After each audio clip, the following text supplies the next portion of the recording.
How to delete all your apps at once. Hey everyone, welcome back to our channel. In this video, we will learn how we can delete all of our apps at once. So make sure to watch the video till the end. Now, deleting all of our apps at once is quite simple, but this depends upon the phone that you're using. If you're using a Samsung Galaxy device like mine, what you can do is you can just long press on a certain app, tap the select option and select other applications, and then you can just tap the uninstall button to delete these apps at once.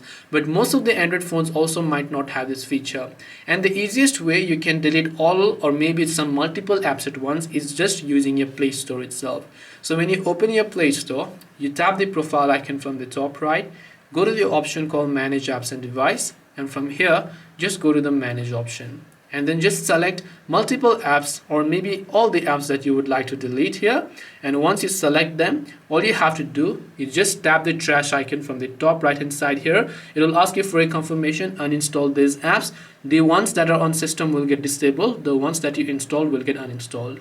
And this way you will be able to delete all your apps at once, and the easiest way to do it is right from your Play Store. Hope this video was helpful. If you have got any more questions, feel free to leave them down. Thank you for watching and see you soon in the next video.